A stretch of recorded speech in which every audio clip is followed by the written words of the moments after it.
Hey there, welcome to episode 65 of the FFS Talk audio program. I'm your host, Dan Hugo. We are recording this one day late. Yes, I know. Recording this at 2:30 p.m. on Friday, February 21st, 2025. Normally, we would publish this on Thursday each week. But you know, every once in a while, some family comes into town or you embark on an adventure. In my case, it was more the former. And so we delay. Unless you are really watching your RSS feeds to listen in the moment it gets published, I doubt this will have too much impact on your life. I hope it doesn't. In the meantime, but if there was a way I could survey people and find out. In the meantime, we are wrapping up the mini-series on crowd wisdom with today's Crowd Wisdom Part 2. It's a simple title. I didn't add finale or something, because who knows? There could be a Part 3, depending on what everybody says. But for the moment, we're gonna put a fork in it based on a few weeks. I think it's 6. It was episode 59, I think it was. Yeah, episode 59 was part 1. We're on episode 65 today, so you do that math. We are going to cover a few things today. There's a lot of opinion here. I'm not a professional pollster, but I've had a real interest in how these measurements are made. And I actually, if you ever listen to the Cafe Genius Impresario's audio program, one of my other works, I've talked about one of my endeavors here in the Greater Vegas area does involve surveying crowds, if you like. There are actually two things. One is an introspection about the Greater Vegas entrepreneurial innovation ecosystem, and one is about showcasing products for the 40 million people who visit here, and then capturing some sort of response, some sort of quality opinion, survey, feedback. You know, hey, it's an early product. You're the first one to see it. What do you think? What would you change? That kind of stuff. So you can hear about that in that other audio program. But anyway, this episode, we're going to try to wrap this up for the time being with some ideas at the end and things to consider based on the previous week's mini-series episodes, I guess you could say. So, if you're not familiar with the FFS Talk audio program, if this is your first time, you should probably go listen to episode 59, 60, 61, 62, 63, 64, and then come back to this one. You don't need to, but consider that. The FFS Talk audio program is intended to have guests wherein we discuss what works, what doesn't, and what we might do about it.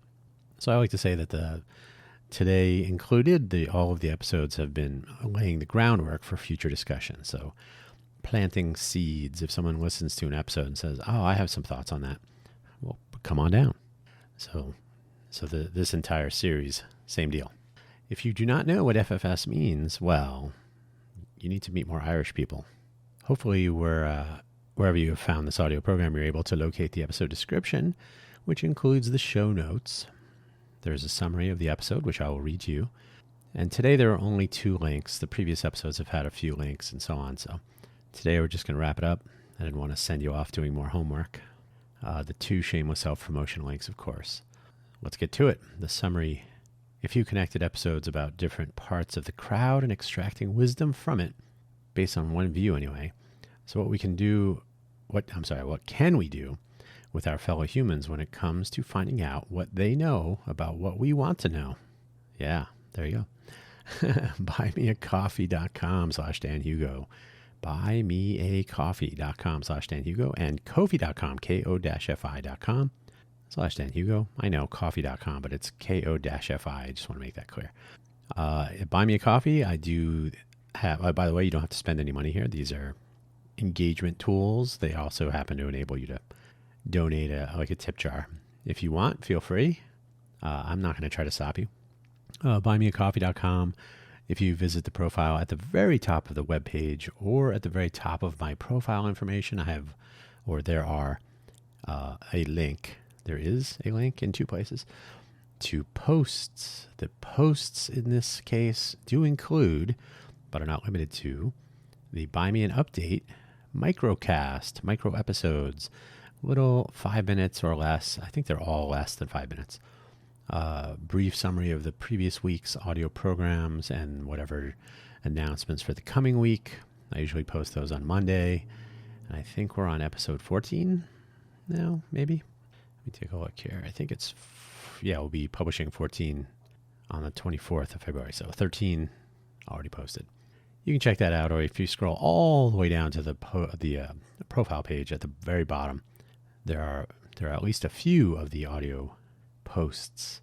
They're hosted there on Buy Me a Coffee, so they are available there exclusively. I do also have links to all of my other audio programs, GitHub projects. There's a little bit of biographical information and some of my favorite coffee beans. Any monies that come through either of these sites will go towards coffee, which does power all of these things. Ko-fi does not have, Production by Street, have the same feature. They do allow linking to audios, but not to audio posts on Buy Me a Coffee. So usually you post a few textual items there. Trying to make the most of these platforms. I've had them for years. Most content creators and people with an audience of some sort have used one or both of these at some point, and maybe they still do. So I'm in that camp.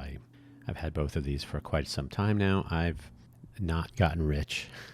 I don't press them for contributions. They're not about give me money. So if you like, you can. You don't need to, but I do use the Buy Me a Coffee in particular as the sort of a link. What is it? A link tree. Yeah, there you go. It's a flexible link tree at the end of the day. It's just a big profile page, not just link slots like Linktree is. Check those out if you like. So let's get on with the actual show. A quick recap. If you decide you don't want to listen to the previous episodes. Do I have water here? I think I do. If you don't want to listen to the previous episodes, I'll give you a quick one. The wisdom of crowds is sought for anything from which, you got to emphasize that correctly, from which movie to watch, to which toothbrush to purchase, to which candidate to vote for, and maybe where to make investments and when to change them. When you think about it, it is the wisdom of crowds that values markets. If there is price elasticity, flexibility, if demand or market forces in general can set a price, then the wisdom of crowds will swing prices sometimes in the wrong direction, but that's how the crowd works. We had Crowd Wisdom Part 1 in episode 59, as I mentioned, and then when. It's going to be one of those days. And then over the last few weeks, we covered some areas around these ideas. Social media chaos, so that would have been episode 60. In the modern age of open publication of any notion and opinion, regardless of any expertise or insight, often filled with content motivated by monetization. You won't find that here. But so social media does enable anyone to express themselves without the need to maintain their own website or things like this. So it's made it very easy, which is not a bad thing. It's not inherently a bad thing. However, I do suggest in the next episode, owning your own online presence, own your own, so that individuals are not beholden to platform politics and policies that might otherwise impinge on expression of your own ideas. This may be a part of the problem if you don't know what you're talking about. Essentially, the problem becomes a real problem if agenda and monetization or the search for profit drives the content. If someone's expressing honest opinions, wonderful. If they are, audience capturing, if they're trying to just create content so that more people will watch, so that they can derive more monetary reward, I guess people do that, and what are you going to do about it? But it's important to realize that when that's happening, their opinions may not be valid. They are looking for bread. It's just something to be aware of. Teams and factions was the next episode about the minds getting together, like minds getting together, ever more easily in our social media chaos without most people going their own way in their online activities, and how this can reinforce ideas that may not be fact-based. A popular idea doesn't necessarily make for a good idea. Popular perception may not be the correct perception. It's something to think about.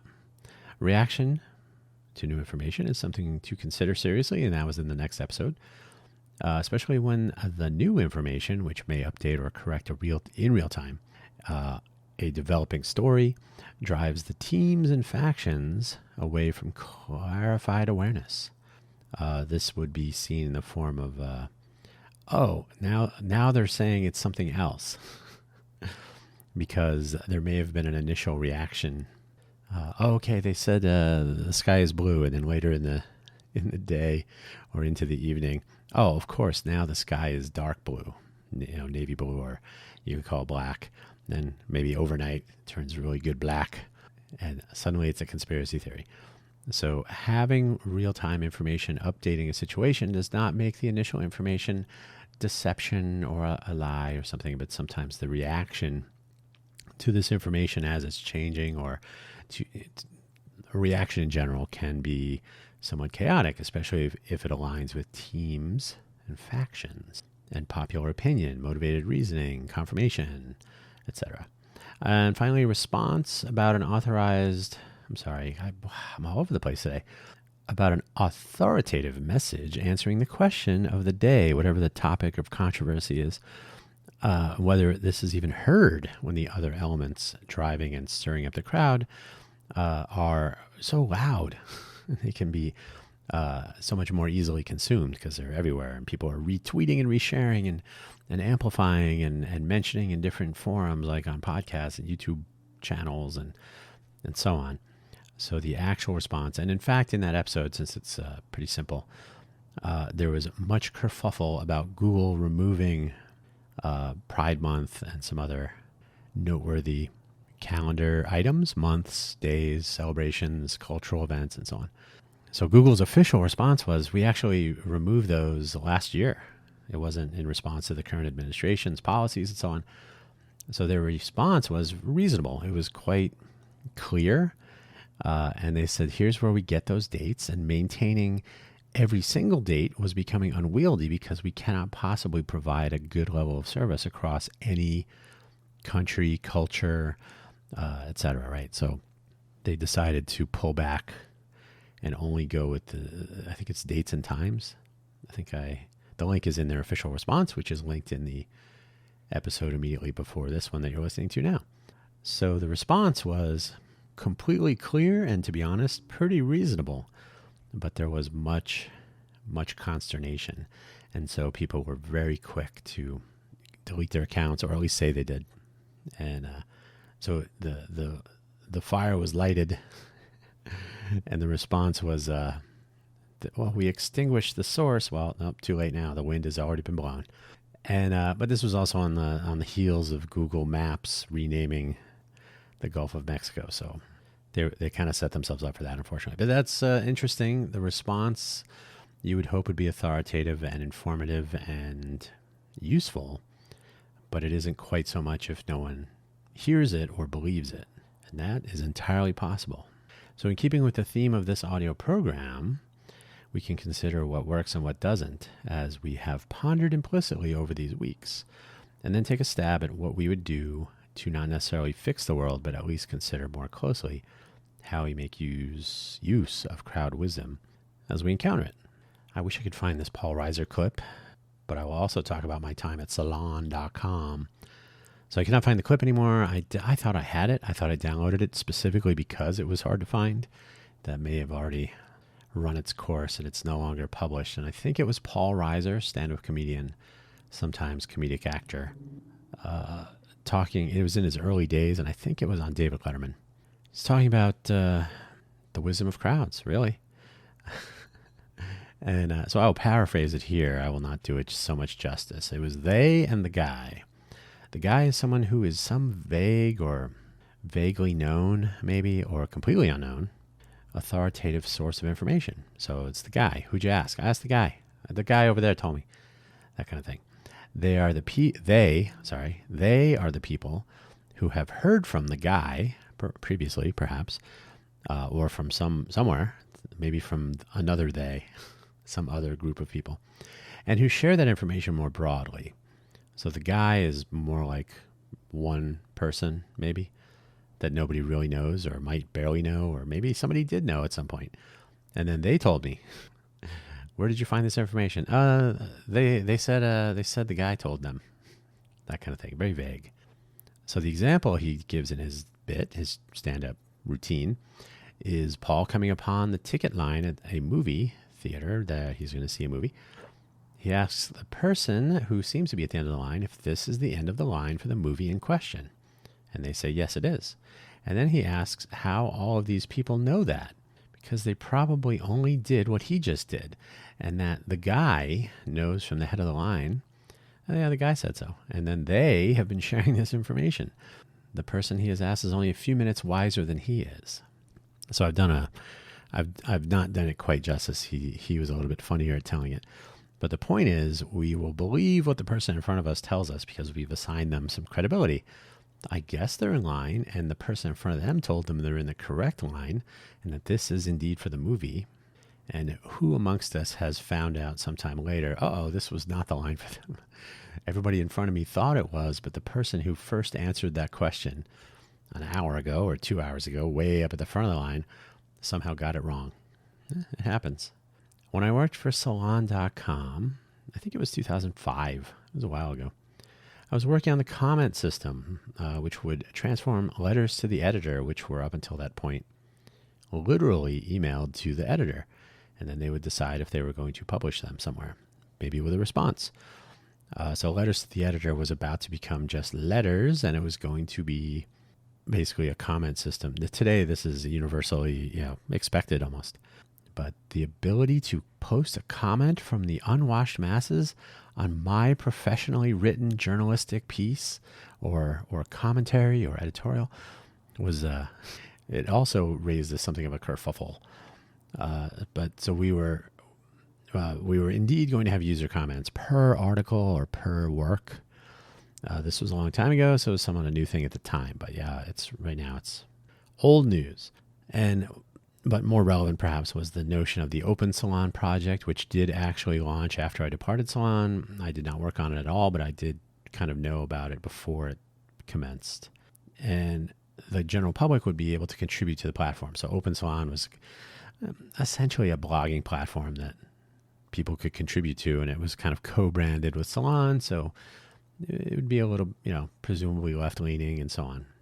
By the way, I did not work in Salon for political preferences or anything. I thought the job would be interesting, and it kind of was. The question I asked when I was still there, in the face of the professional writers and journalists already upset that the unwashed masses were writing their comments on the same pages right next to their published prose, was whether it would be valuable to somehow indicate some background detail about a particular poster so that the reader could ascertain their level of knowledge or expertise. Now, this would have been very hard at the time because it would have been very new. And while I think some of their contributors would have been reasonably happy to indicate their backgrounds and so on, commenters, I don't know if they're willing to contribute that much of their own personal information. It becomes tricky. I like to comment on things sometimes, and I'll say, I'm a programmer, or I used to work at that company, or I know someone who did this, or I have the product. You kind of give a little bit of context. That doesn't really do the job, but it was actually a very useful discussion to have in this broader context at the time, because you really have to wonder. And the example I gave at that time, I said, suppose somebody comments on a camera. Are they a professional photographer? Are they a pocket shooter? They just have the camera in their pocket and they happen to take it. And this was before camera phones were in everyone's pocket. Again, it was 2005. The iPhone had not been announced yet. So how much trust do we assign to a review of a camera if it's because sometimes people will say I'm a professional photographer, sometimes they won't. So it could be just a normal person. It could be somebody who doesn't really concern themselves too much with the resolution and the finer points. They just want to get a visible picture. Is it 50 megabytes? Is it megapixels? Is it 100 megapixels? They don't care. But some people do a lot. So you're going to get a full range, and we'll talk about this a little bit more. But I think that's, at the time, was my example. Knowing who was giving you their opinion about a thing, it would be interesting to know what their level of expertise or knowledge or preconceived notions, etc. So again, that's 2005, so 20 years ago. That was a question in my mind. These two items are related, though, the guy and they, and then the unwashed masses. Who is giving you the information that you will almost certainly share with someone else? So you're going to be part of the spread. What is its provenance? Where did this come from? Was the guy knowledgeable? Was there some agenda? Did they simply accept without question this insight wafting through the air without a second thought? This is the essence of what we have been talking about. What's going on when you look to the crowd for their opinions, for their wisdom? How did they get it? So we should be able to measure the crowd. If there is a crowd, ideally we will get a nice mix of opinions as inputs to our query so that we end up with some sort of generally indicative reading of the crowd, whether we should see that movie or buy that toothbrush, whatever the case may be, right? Camera, which line are we supposed to stand in for the movie, etc., all those. We don't know anything about the members of this crowd, though. We probably don't. We don't know about all of them, perhaps. So they may be paid to provide positive movie reviews, for example, or maybe they don't actually own the toothbrush that they are reviewing. In some cases, platforms like Amazon may provide verified purchaser information, and that's if the item was purchased from that platform by that person, which is still somewhat imprecise. They may have bought it, but they didn't. Maybe they bought it as a gift, and they're telling you, and some will actually say this: "I got this as a gift for my, whoever," and then they impart their opinion through their own review. So you're once removed from the actual use case. It's hard to say. So it's just a lot of noise to be aware of. Sometimes you can see the reviews of the items or movies or whatever it is displayed by reviewer so that we can get some sense of the items or movies any one reviewer actually takes the time to review. Yelp does this. You can see other places that a person has reviewed or other things. There is some selection bias here, of course. This is a question for you, listener. Do you review every item you have ever purchased and every movie you have ever seen? Or are you motivated at the extremes? This is a really bad movie. I'm going to write a 1-star review. Or do you actually say, I'm going to write a review for this product? Let me think. 4 stars? 3 stars? I'm going to knock off a star for whatever. Now, there is no universal standard, of course. So I might knock off 1 star for... Actually, this is a true story, and I've told it before. I'm going to knock off a star because this restaurant is not open. And then perhaps if the owner of the establishment can come back and say, yes, our restaurant has not had our grand opening yet. We're still performing tenant improvements. So you've only reviewed the fact that we're not open for business at all during construction. So what does that 1 star mean? So there's no universal meaning. There's not necessarily any filtering or sensibility.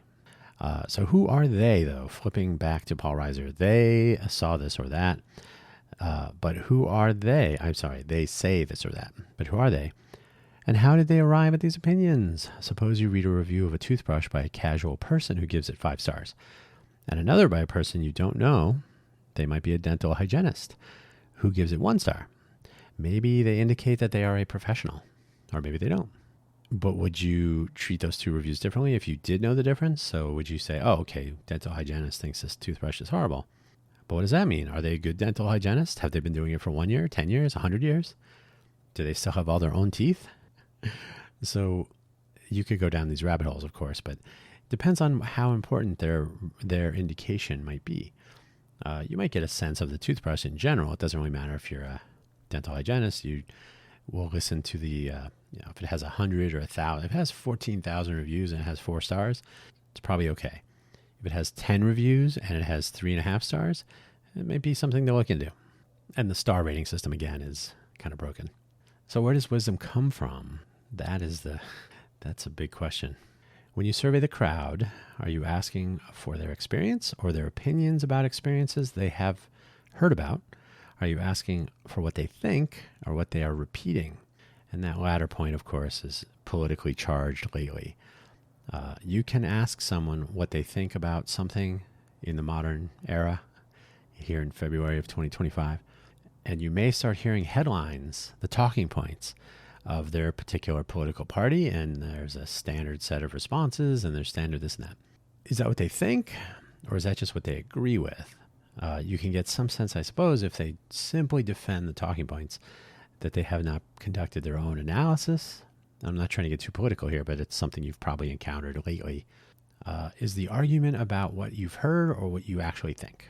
And this can extend to everything, of course. It's just an easy example. The difference between asking a subject matter expert for their input and asking someone with practical experience but no formal training or education about that same subject, but you may get similar responses. Just because you're a subject matter expert doesn't mean you have done it all the time, whatever it is. So you might be a subject matter expert on toothbrushes because you've made toothbrushes in the lab, or you're a dental hygienist, but maybe you have been using toothbrushes in classrooms, teaching students how to brush their teeth in underserved communities and third world countries, or who knows, right? So you have a ton of practical experience across many, many users of toothbrushes. Even though you're not an expert, you've gained the relevant experience. I'm just making this up, but so there's a difference. But you might all have the same opinion, but coming at it from different ways. Any individual might have any number of facets to them. Some more polished around their career, their educational background, their experiences in life, and then other facets less polished around things they deal with, but they may not pay close attention to. For example, like, who'd you vote for? I don't know. Okay, enough of that silliness. There's too much headache going on around that. Wisdom might come from deep thought and pondering, research, lived experience, teaching, maybe teaching others. Now, teaching others, responding to challenges about particular knowledge or opinions. That is, if you're ever questioned and you respond, you've been challenged. And if you are convincing, or if you reflect on what you know, or maybe you adjust what you know to consider this question or this challenge. Oh yeah, I never thought about that particular case. And you add to your knowledge about something. Okay, so you've become more knowledgeable. Maybe you've had actual experience. Maybe you consider that new thing and you go try it out for yourself, et cetera, et cetera. If you ask someone what they think about a subject, they might have quite a basis for their response, right? Oh, I've been there and done that, and I have many t-shirts. Or maybe they're just telling you what the guy told them. They might be retelling what they are saying, but they're not telling you what they think. They're not telling you their analysis. They're not telling you how they came to a conclusion that what they've been hearing is correct. It's just maybe correct because it is, because they said so. I asked the guy. That's what he told me. So sometimes we have to consider extracting and filtering our result set. Based on my own experience, conversations I have had in recent weeks with a particular focus on this topic and a general view of the world of human interactions that we all witness daily in the usual places, online, often, I think it is hard to argue that the amount of noise we are exposed to at any given time is excessive. Even actual polling, which is conducted most frequently around political matters, for better or worse, and government policy, there probably should be more of that, is often presented in such a way as we may not be completely clear about what they are really presenting. Oftentimes poll results are given, unless it's the elections coming up and they get into the weeds. But if you the latest poll shows the popularity of this or an opinion of that, they really just want to get to that number. Oftentimes they will add together the numbers of the top 2 and bottom 2 percentages or whatever. So they just really want to give you a number, and there might be some political motivation or whatever the case is, but just give me the answer. I don't want to know how you got there. I just want to know where we are. If you could conduct your own survey of a group of people, how would you select who you're asking? How would you select your questions? And what sort of massaging of responses do you think you might need to do? Let's do the dinner example, which I believe we did in the first episode. I got to be honest, I didn't re-listen to the first episode because I was there when we recorded it. A little water. So a restaurant. We want to pick a place that we're going to have an event in this example. The people I'm asking may or may not be participating. So you know all the people you're going to ask. You have some idea about their preferences and travel distances and whatnot. So maybe they're all local. You all hang out together in different subgroups or whatever. So all the people you ask, you are familiar with them. You are familiar with their tastes. You could ask this group, where would they recommend for a dinner gathering that may or may not include them? And they will give you their responses, hopefully. And they might find, or you might find, that they are all familiar and a similar set of places. Maybe it's places you've all been to at some point. Like, oh yeah, I've been there. Yep. Okay, so now you have a collection of places you're familiar with, and you do a simple math examination of 80% of the people responding told me that this place I'm already familiar with. Good, we're done. Perhaps they ask their friends or significant others or whomever, and you may not know these people. And they expand the radius of possibility with the places you have never heard of. Maybe some places are too far away, maybe some too expensive or might not accommodate your event size, but you are getting a more diverse set of responses. That's probably good. Is this more wisdom? It might be. Now, if the question was, I need to have an event it's going to be 150 people or 75 people or 25, well, pick a size. And then if your responses are far too small, then you would wonder, you'd have to throw those out, I guess. Or you might be able to have them cater at a larger venue. Yeah, it's hard to say. A lot of nuance to this that you may or may not anticipate when you perform this example. You will need to extract the useful possibilities and filter them down to the actual candidates, which I was just describing. So this is doable. So you'll get a list of selections for people you know and then people you don't know, and you can put them all together and you pick the ones that seem closest to possibility, reality, and then you can filter out the places that don't seem to be, give me the ones with the most popular. Your filter could be give me the most selected thing. There you go. So it can be done. Now you ask a collection of people you have never met. You know nothing about them. They might be very far away. They might have very specific dietary requirements that you don't know about. And then it shifts their preferred recommendations, very specific directions. They may be professional chefs, caterers, or event planners, or they may only go to one or two of their favorite spots and they really have a very limited view of the possibilities. Who knows? You're not even geographically limited. You're just going to ask a random population. Now, in reality, you probably could get a list of people to contact that are geographically proximal, but in this case, we're going out there. So how you really need to work. What is this? Now, I said how, but it's now. Now you really need to work to extract usable wisdom and filter your results down to something you can use. Since they were not necessarily local, you may end up with some new starting points to check on locally if the interesting suggestions were from other places. So you may end up with a really cool, this would be perfect. It's 400 miles away. Oh, but it might give you a sense of what to look for next. So you can iterate. Extracting and filtering. So you have to extract and filter down to the places that are reasonable. And then you might end up with a set of 0 possibilities. And you'll have to revisit this type of place would be interesting. Is there one near me? The extracting and filtering, though, are what those political pollsters are doing around election time to try to make their predictions about the actual percentages of preference and so on, to make them plausible, like possibly close to the final. We saw in the 2024 election for the president that it was actually pretty close, just like they were saying. So they might be doing okay, as it turns out. Maybe more sometimes than others, you probably look at how people have expressed their ideas. Maybe you look at the reviews of a product that offer the most and least stars to see where the extremes are. Maybe you check a few reviews by the same person, the reviewer, but for other products or whatever, if you have such information, to get a sense of who they are, what they're doing, what they're up to. But that takes a while, so you might do one or two. You might find a particularly saucy review on either end of the star spectrum and see what else that person is into.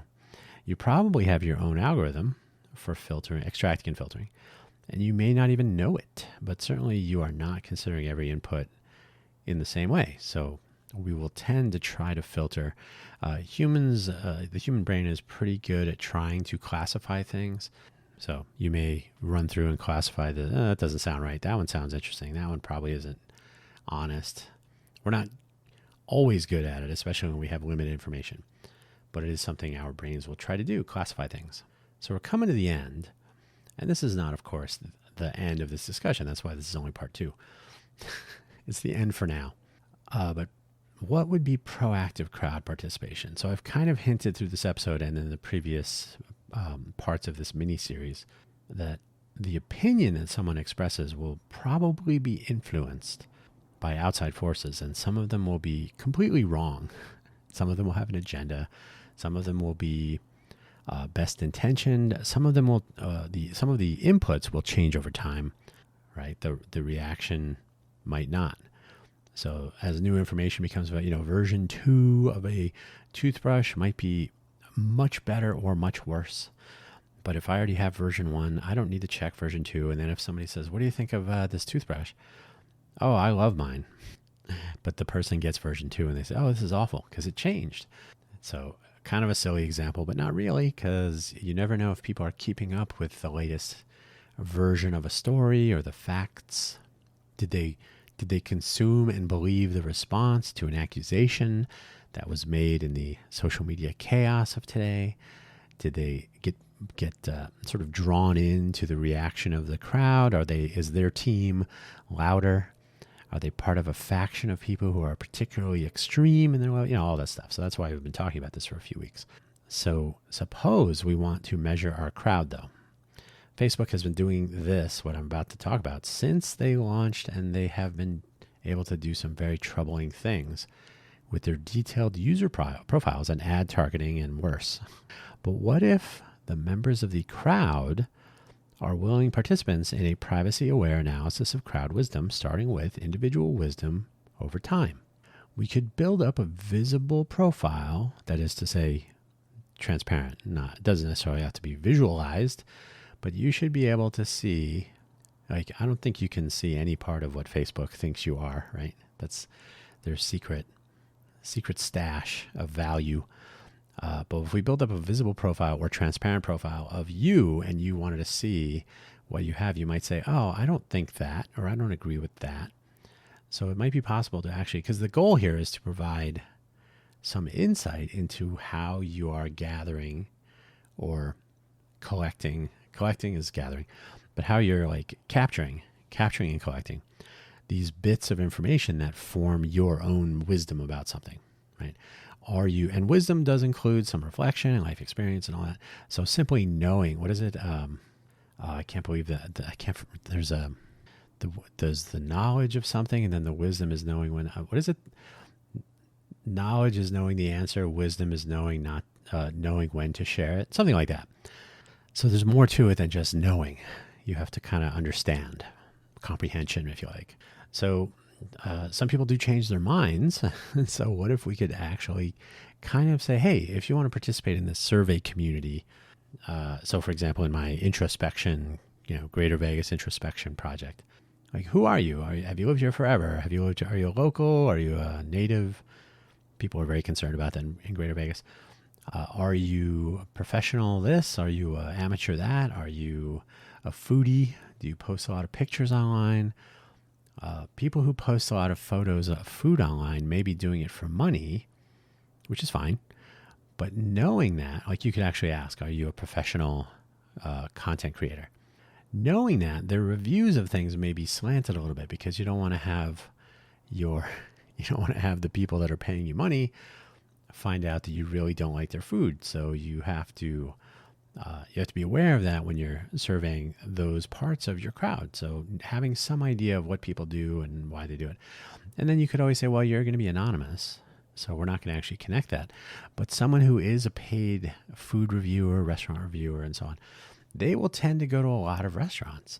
Whereas in my restaurant example, a person who only goes to one or two places won't have that cross-sectional awareness of different types and different styles, different ethnicities, different, drive-through versus pickup versus food delivery versus sitting in the outdoor patio versus the indoor dining, all these subtleties. And so some of that will come through in their opinions that they express on various things. And that doesn't always mean just restaurants. It could be the way that they examine a variety of topics where they have a breadth of knowledge of based on life experience on one thing, and it would be interesting to know how that would impact the way they view other things. Do they tend to explore? Do they tend to ask questions? Do they tend to get other opinions, et cetera, et cetera? So we can ask, and if people change their mind, we can ask them how they change their mind. I think that would be one of the most valuable things. And I think it comes up sometimes in political polling, maybe some other polling, but I think most of the time people are not allowed, or there's not a tracking of opinion over time. So you don't always, and I cannot remember the name of what they call this, but I've seen it mentioned a few times. It may not have a particular name, but if you're going to ask the same person the same question over 6 months, say, like every month we're going to call you and we're going to ask you, television view, Nielsen family, very similar. You can show how Nielsen families are back in the day. And I think they still do it for online content now. But back in the day when we only had three TV stations, or maybe 4 if you were cutting edge, you could say, okay, you used to watch channel 10 or CBS or whatever, and now you've switched to ABC, and that correlates with the new programming of the new seasons. You probably prefer this TV show on ABC to the one that was on CBS. So you can actually keep track of those changes, and you could literally say, oh, maybe they prefer the comedy that's on ABC to the drama that was on CBS. Or because you fill out a Nielsen family a survey, they would have some idea of what the age distribution and so on, the demographics of the people in the house.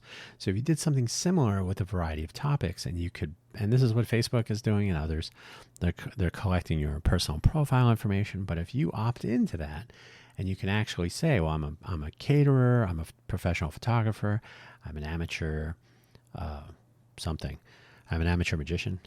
But whatever it is, you say, what am I good at? What do I know? Maybe what are my political leanings and so on.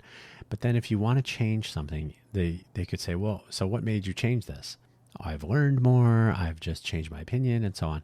But I think it would be valuable to understand those things, because on an individual basis, it would be interesting. But on a crowd basis, if you started seeing and this goes back to the birth of a word that I linked to in the first episode, if you see that a particularly trending topic, I know Twitter has made trending some sort of a mystical thing, but if you know that there's a trending topic and it coincides with a shift in opinion on something, that would be interesting to know, and it would be interesting to see how that impacts how other crowd survey responses might change. If people are swayed by certain topics that are, quote, trending, they may be swayed by other topics that are trending. And so it'd be interesting to know when crowds change their direction, like a school of fish that suddenly darts to the left or to the right. Is it because there's a predator nearby, or is it because the sunlight made them see, like, oh, we got to change to the shade or whatever? So what is happening? Because the value of the information you get from your crowd, if it's going to change very quickly, it'd be useful to know why that is. So did they change? And if so, why? Be interesting to be able to keep track of that. So obviously one person at a time, but if you aggregate that, you might be able to find out that, oh, that was a potent influencer, that news story, that appearance, that tweet, whatever it is. When a member of this measured crowd expresses an opinion of their response, or in their response, knowing how they change their minds, how they arrive at conclusions, whether they think or parrot, and thinking versus parroting is a big thing. I'll leave it there. And so on particular topics or in general, it would provide useful, valuable information about our crowd. So if we know that one person thinks like this, then we start scaling that notion out to, like, if we can get many people to provide these little pieces of information, in particular, what makes them change their mind about certain topics. And by the way, you may be more easily swayed on topics that you don't pay attention to, but if your profession, your hobby, your focused interest, your life experience, your favorite activities, your favorite food, whatever it is, whatever you are really into versus things you're barely into, you may be more easily swayed by when it comes to things you are not so knowledgeable about. That's also interesting to know. So if people know they are providing such personal demographic information, though, then they know that updating it over time has meaningful impact over how they are participating in the crowd when it comes to extracting some wisdom. Perhaps we would have a reasonable survey population to work with. And by the way, those people should be able to do two things. One, they should be able to see what the crowd also thinks, just in general. So maybe by participating in this, part of the reason you would do this is to see what people think. And that might be geographical. Maybe how do people in my neighborhood think about certain things? That would require a certain amount of care to protect privacy. So like you're not going to put a little marker on someone's house. But it would be interesting to know, like in a zip code or a city council ward or a precinct for voting or There are a few more school district, for example. So it wouldn't have to get down to a street, but it could be zones like these. So if you had some sense of what people are thinking in general, and then if you're participating in this crowd, you should be able to pose a question, right? You should be able to survey the same crowd that you're part of. And so part of the value proposition would certainly include access to surveying the crowd, surveying the people you are mixed in with, your peers in this endeavor. So that's about it. I could probably talk for a long time about more things, but what I really want to do is try some of these as experiments, some of these notions that I brought up, but really as part of the, as I've already mentioned, the Greater Vegas introspection, and also there's a retrospection that I would like to pursue, but I don't know if anybody would be so excited by that. So an introspection for this region, like a locality, and then also maybe a few other variations on that theme. But the introspection project is one in particular that I think would fit into some of my other goals for one of my entrepreneurial endeavors. And so I've actually been spending some time on this, on what all this really means. So really, if there's going to be a part 3 about this, or some other title, but with a guest or two, maybe this is a topic worth having a conversation with. Maybe a whole crowd of people would want to chime in. Who knows? But either way, that is going to bring an end to part 2 of Crowd Wisdom. And hopefully this has all been interesting in some way. And again, if this has been interesting and you want to talk about it, come on down. I think opaque polling or mystery questions, or never quite sure if reviewers have an agenda, or getting commentary, or YouTube comments and tweets, and when you never know who's making these comments or where they're coming from, or if they're even a human or a dog or a robot. On the internet, nobody knows you're a dog. So I think there's a lot going on here, and how we interact with people is becoming more and more digital, which means we're interacting with a lot of people. We are influenced by a lot of people. We may be influencing a lot of people and we don't even know it. So I think some better understanding of this from a practical perspective, maybe anecdotal, it may be experiential, like we may have an experience. And I always say, because there are 40 million people visiting the Greater Vegas area every year, according to the Las Vegas Visitors Convention and Visitors Authority, LVCVA. So approximately 40 million on top of the 2.4 million that live in Clark County. That's a lot of opportunity to interact with people in some way in a locality. And it would be interesting to be able to capture opinions on things from different places as another sort of cross-sectional examination of what people think. So yeah, I think there's a lot of stuff here that's kind of interesting, and it impacts some of the things I do otherwise, and it might impact some of the things that you do otherwise. So this is an interesting topic. Anyone who ever interacts with other people and changes their mind has experienced all of these things in some way, whether they know it or not. So I think it's worth examining, maybe even understanding, and maybe improving, but who knows? That is where I'm going to leave it. Thank you so much for listening. And if you heard the whole series, thank you for that too. Hopefully this was interesting, and it was for me. Take care. Till next week. Maybe next week on Thursday. Bye-bye.